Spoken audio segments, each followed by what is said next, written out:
Welcome from Iqbal international services with new legal topic. आज का जो हमारा लीगल टॉपिक है वो है hidden cost of the divorce. Divorce की हिडन कास्ट कौन सी होती है और किस तरीके से हिडन कास्ट समटाइम पे करनी पड़ती है पार्टी को, चाहे वो डिवोर्स हस्बैंड की तरफ से है या डिवोर्स बीवी की तरफ से है।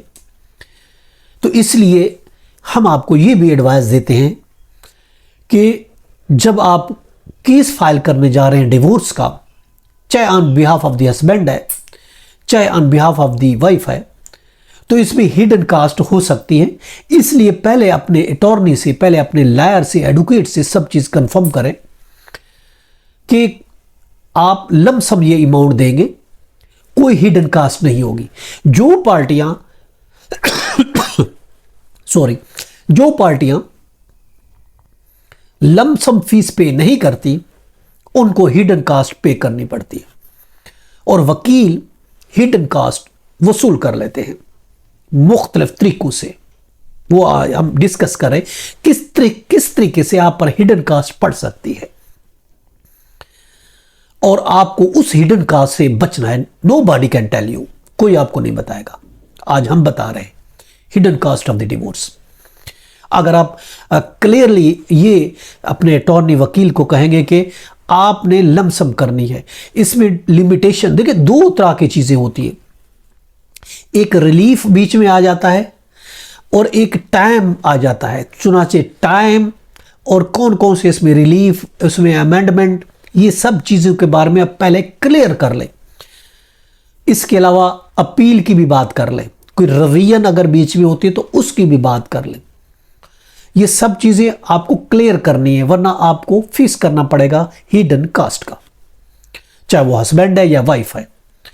लीगल कास्ट और डिले कास्ट, देखिए इसमें एक लीगल कास्ट होती है और एक डिले कास्ट होती है और एक प्रोफेशनल कास्ट होती है, वकील की कास्ट होती है। तो इसलिए इन चीजों के बारे में आपको जरूर क्लियर करना होगा, वरना आप कहेंगे कि ये इस वकील ने तो लमसम बहुत ज़्यादा हमें फीस बताई, हम इसको केस क्यों दें। ये वकील सही है, इसने बहुत कम बताई है, लेकिन ये नहीं पता जो हिडन कास्ट है वो आप पे पड़ेगी बाद में। अगर बीवी डिवोर्स ले रही है तो कोर्ट में केस फाइल होता है और जब आप थोड़ी फीस देते हैं तो वकील केस को लंबा करते हैं। लंबा किस लिए होता है?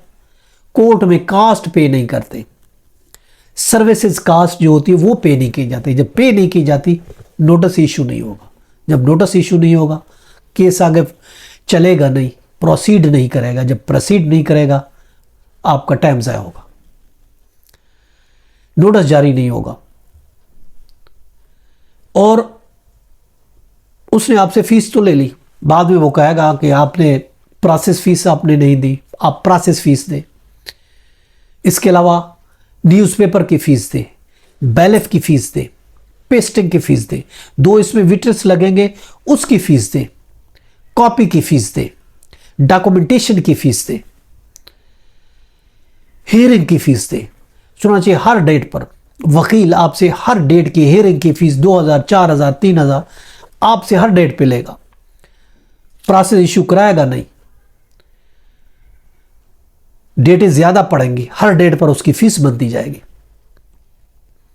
और केस भी लंबा होता जाएगा, टाइम भी वेस्ट हो जाता है। हिडन कास्ट असल कास्ट से ज्यादा आपको हिडन कास्ट पे करनी पड़ेगी। इसलिए ये याद रखें, अगर कोई वकील आपको कम फीस बता रहा है तो या तो आपको उस वकील को फीस ही नहीं, केस ही नहीं देना चाहिए। लेकिन फिर भी अगर आप देना चाहते हैं तो उनके साथ रिटेनल एग्रीमेंट साइन करें या हर चीज क्लियर करें कि हम आपको ये टोटल लमसम की बात करें, हम टोटल फीस आपको देंगे। हम बीच में ना तो कोर्ट प्रोसेस की फीस देंगे या ना नोटिस की फीस देंगे, ना अखबार की फीस देंगे, ना बैलेफ की फीस देंगे, ना कोई कॉपी लेने की फीस देंगे, ना डॉक्यूमेंटेशन की फीस देंगे, ना फाइलिंग की फीस देंगे, ना हियरिंग की फीस देंगे, ना हर डेट पे फीस देंगे। आपको एक लमसम फीस देंगे। इसके अलावा जब तक ऑर्डर नहीं हो जाता, देखिए हारना जीतना वो एक अलग मैटर है, मगर जब तक केस का फैसला नहीं हो जाता, केस के फैसले की कॉपी तक हम आपको 1 रुपया भी नहीं देंगे। आप इंस्टॉलमेंट करवा सकते हैं, आधी एडवांस दे दें, आधी बीच में दे दें, बाद में जो भी वकील के साथ आपका एग्रीमेंट होता है वो कर लें, मगर चीज़ें क्लियर कर लें। अगर आप ये नहीं करेंगे तो आपको हिडन कास्ट देनी पड़ेगी। हिडन कास्ट मैंने आपको बता दी, हिडन बहुत सी कास्टें हैं जो आपको हर हालत में पे करना पड़ेगी। अब इसी तरीके से अब अगर चाइल्ड सपोर्ट का केस होता है, डावर आर्टिकल का केस फाइल होता है, तो इसमें ऑफ कोर्स चाइल्ड सपोर्ट का केस है, बीवी ने किया है, अब हस्बैंड की तरफ से आया, तो हस्बैंड ऑफ कोर्स वो जो बच्चे का कोड अगर अलाउ करती है तो वो भी आपको पे करने पड़ेंगे। ये सेपरेट होगा, ये फीस से अलग होगा। इसी तरीके से डावर आर्टिकल का केस कोर्ट बैलेफ को अपॉइंट करती है, लोकल कमिश्नर को अपॉइंट करती है, तो उसकी एक फीस होती है, कास्ट होती है, वो भी आपको पे करनी पड़ेगी। अब इसी तरीके से अगर हस्बैंड डिवोर्स देता है तो हस्बैंड आउट ऑफ कोर्ट देगा, डिवोर्स डीड बनाएगा, तो उसमें भी आपको क्लियर करनी है। उसमें देखिए 2-3 स्टेप्स होते हैं। हस्बैंड अगर डिवोर्स दे रहा है, उसमें या तो हस्बैंड पाकिस्तान में है या आउट ऑफ पाकिस्तान है।